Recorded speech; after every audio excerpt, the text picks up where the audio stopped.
All right, today's question is this. What does the Bible say about God given temptation? And does God or can God tempt us? So, for a lot of people, this is a barrier for them in believing in Jesus or just believing in God in general. I mean, God created everything.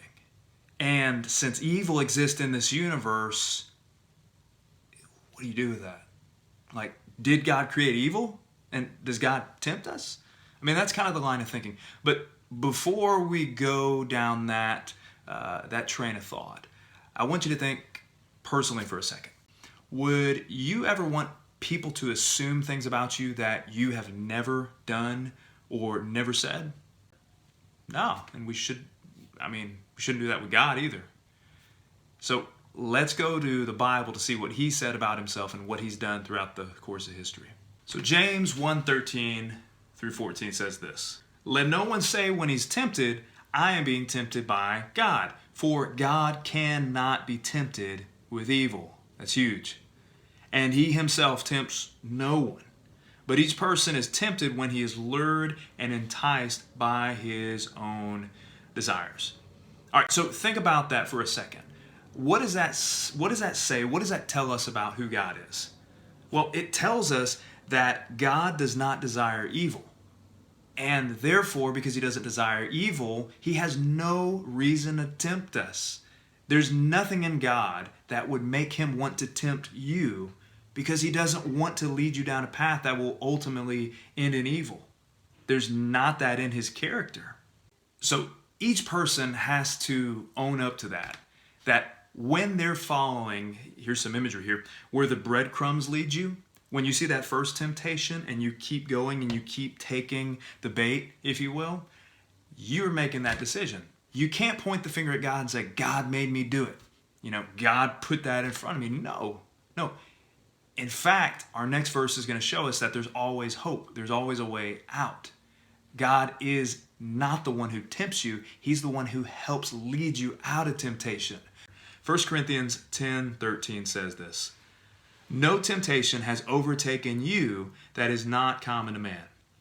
God is faithful, and he will not let you be tempted beyond your ability.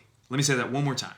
He will not let you be tempted beyond your ability. I just want you to hear that. But with the temptation, he will also provide a way of escape that you may be able to, what? Endure it. So picture this. Picture a couple different scenarios here. Here's the first one. Imagine someone has said or done something to you more offensive than anything you've ever experienced. And your emotions are boiling over. You just want to attack this person. But God still provides a way out. There is always a way out. And in this situation, it may be you walking away from that conversation and just taking some deep breaths. It may be you walking away from that conversation and just complaining to God and saying, God, why are they this way? But either way, God always offers a way out. There's always a way out of avoiding responding with sin. Here's another scenario, and this is more for the high schoolers out there. You may go to prom, and all your friends may go off with their date somewhere else by themselves, and you may be left tempted with the same thing, to get away from everybody else, to be with that person, and you may be tempted in an area where your heart begins to burn with lust.